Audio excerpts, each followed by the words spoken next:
Infantil y la depresión del adolescente son muy comunes y, como bien decía anteriormente, son muy mal interpretadas, porque debemos saber que lo que nosotros sentimos, lo que nosotros pensamos, siempre lo vamos a manifestar conductualmente.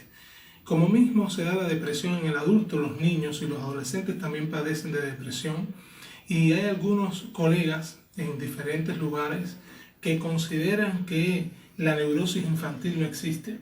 Estamos en épocas donde muchas personas, por ejemplo, emiten un criterio o sale una nueva información, y muchos de los profesionales lo que hacemos es reproducir lo que dijo una persona independientemente de su categorización docente, sin tener en cuenta que hay cosas básicas que uno debe analizar y que nunca, en la medida que pasen los años, se va a poder obviar. Si nosotros los adultos que ya hemos vivido, que nos hemos fortalecido en el tiempo por las vivencias que hemos tenido y que tenemos recursos, por ejemplo, como cuando nos sentimos mal, muchas veces poder llorar, poder decir me siento mal, necesito ayuda, y nos enfermamos, tenemos que también llegar a pensar que un niño también se enferma porque tiene menos recursos y porque no ha vivido nada todavía, ninguna vivencia, y por tanto su sistema nervioso es un sistema mucho más vulnerable para poder enfermarse. La depresión infantil, lo primero que tenemos que tener en cuenta para poder diagnosticarla es pensar que existe. Cuando uno no piensa en que una enfermedad existe, nunca la va a diagnosticar. En el caso de la depresión infantil, lo primero que tenemos que tener en cuenta para poder diagnosticarla es tener en cuenta la etapa evolutiva en la que se encuentra el niño. O sea, no es lo mismo un niño de 3 años a un niño de 7 años. ¿Por qué? Porque el niño de 3 años está básicamente con las personas que la trajeron al mundo, con su familia, que es la primera sociedad con la que se enfrenta, y máximo puede ser que llegue a la guardería. Pero en una guardería igual va a estar con niños de su misma edad, pero incluso el juego que se establece es un juego en paralelo. O sea que el sistema de juego es diferente. El niño puede estar en un lugar jugando, pero sin necesidad obligatoria de estar jugando con otro niño. Él mismo se puede entretener con sus juguetes. Sin embargo, ya a los 7 años, para citar un ejemplo, el niño necesita el juego con reglas.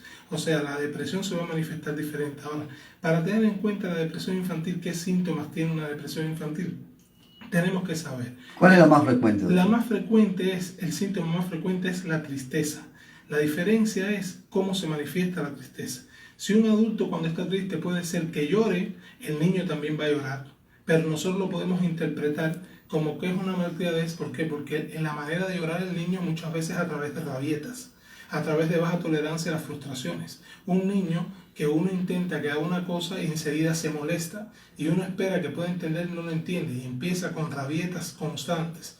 Ahora, quizás los padres se pregunten en un momento, bueno, pero ¿cómo yo puedo diferenciar un niño que tenga rabieta a los 3 años, que sea por depresión, y cómo el niño que a los 3 años también está en la edad de las rabietas y no está deprimido? Lo primero que tenemos que mirar es cuál ha sido las circunstancias donde se ha criado el niño. ¿Qué hemos hecho los adultos durante este tiempo hasta que el niño ha llegado a los 3 años?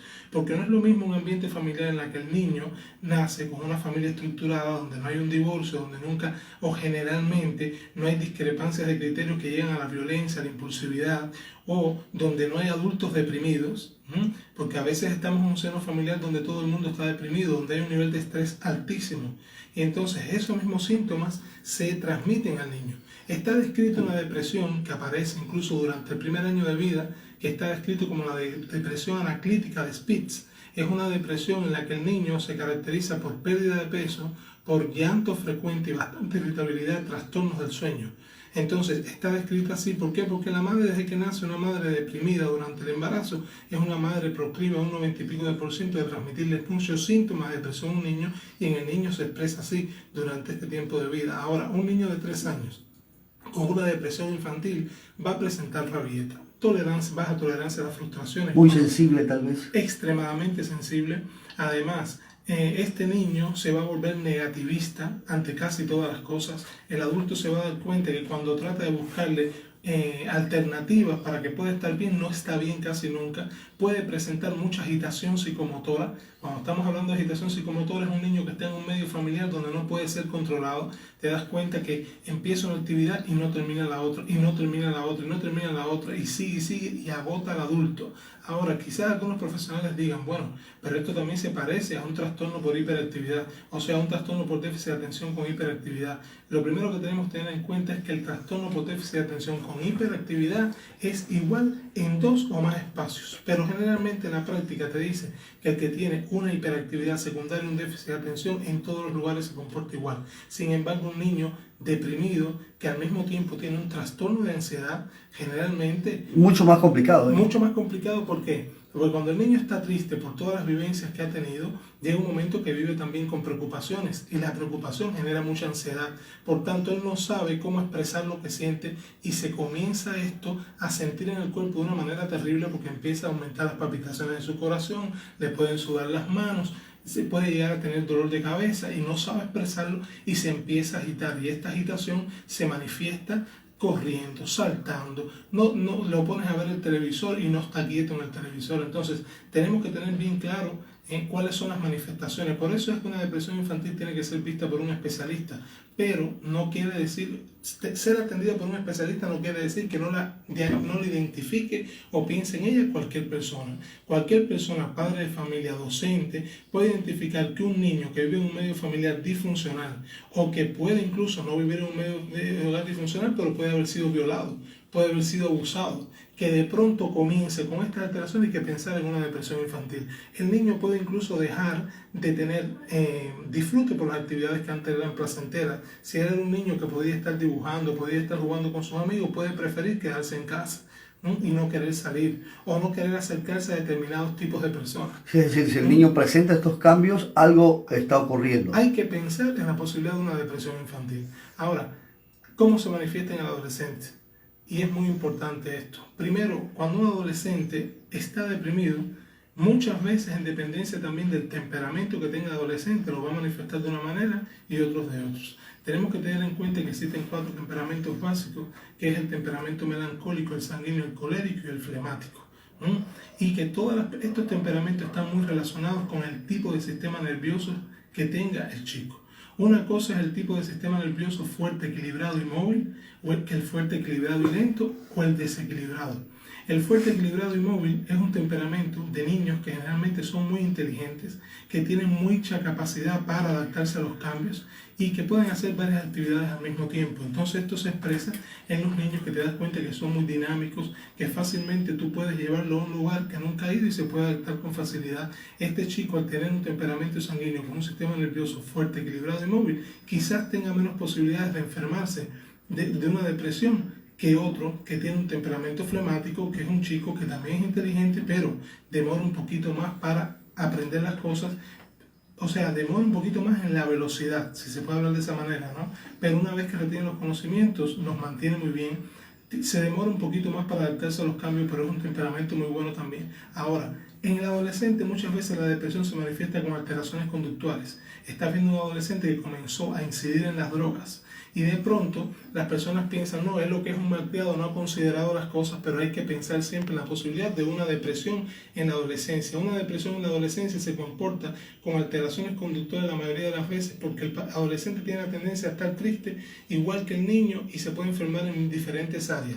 Se puede enfermar en el área escolar, en el área familiar, en el área comunitaria, simplemente, por ejemplo, por no ser aceptado en el grupo. Doctor, ¿un maltrato puede llegar a la depresión de un niño? Por supuesto, los maltratos, estamos hablando que no hemos nacido para ser maltratados. Cuando un niño viene al mundo, la seguridad con que viene se la tienen que brindar los padres y la familia que están alrededor.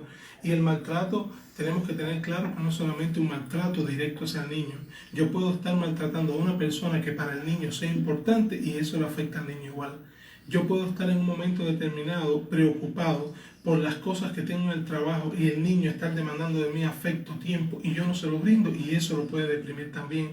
Y se van a dar cuenta también que un niño cuando está deprimido y cuando está ansioso muchas veces va a tratar de tener conductas donde llame la atención reclamando afecto. Entonces, en la depresión, en el adolescente se manifiesta por tristeza. El adolescente puede comenzar con alteraciones conductuales si está en la escuela, por ejemplo, está en el colegio y normalmente siempre ha sido un niño aplicado, puede disminuir su rendimiento escolar.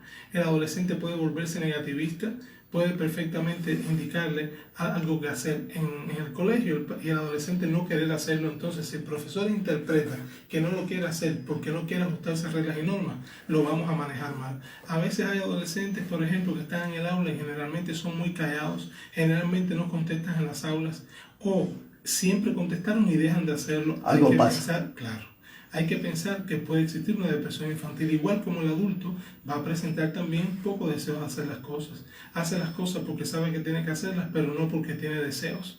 Va al colegio o asiste a la escuela porque sabe que tiene que asistir para cumplir las expectativas de los profesores y los padres, pero no porque tiene deseo. Y cuando esto se va manteniendo en el tiempo, puede llegar a lo que hemos hablado anteriormente sobre el riesgo suicida. Pero sí hay un tratamiento, doctor. Sí, sí hay un tratamiento. El tratamiento tiene que ser siempre en todos los pilares que hemos hablado. Por eso es que este programa se llama Salud Mental es mucho más.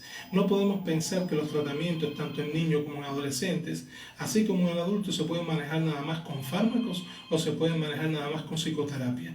Estuvimos hablando la vez anterior que existe la depresión leve, moderada, grave, con síntomas psicóticos o sin síntomas psicóticos. Y dentro de las variedades de la depresión, como está la clasificación internacional de enfermedades, existe también los trastornos depresivos recurrentes y existen también los trastornos depresivos persistentes. Estamos hablando ya de modalidades de la depresión, pero igual, aunque hay un trastorno depresivo recurrente, hay que pensar en qué episodio actual se encuentra. Puede ser leve, moderado, grave con síntomas psicóticos o sin síntomas psicóticos.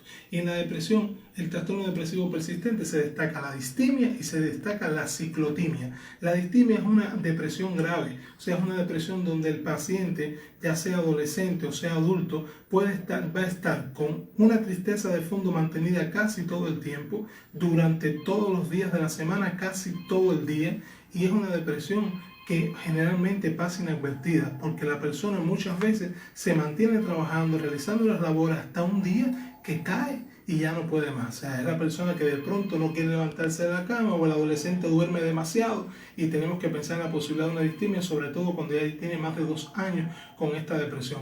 Y la ciclotimia es también un trastorno depresivo persistente en la que fluctúa el estado de ánimo, pero con periodos muy leves de depresión, o sea, muy leves de mejoría. Estamos hablando que cuando la mejoría aparece con una depresión generalmente leve, pero cuando pasa a la depresión, es una depresión que oscila entre moderada y grave. Entonces, así mismo la puede llegar a presentar un adolescente, y a los padres de familia es importante, igual que los docentes, que podamos comprender. Cuando aparece una depresión en el adolescente, porque hay un adolescente con alteraciones conductuales, debe ser visto multimodalmente.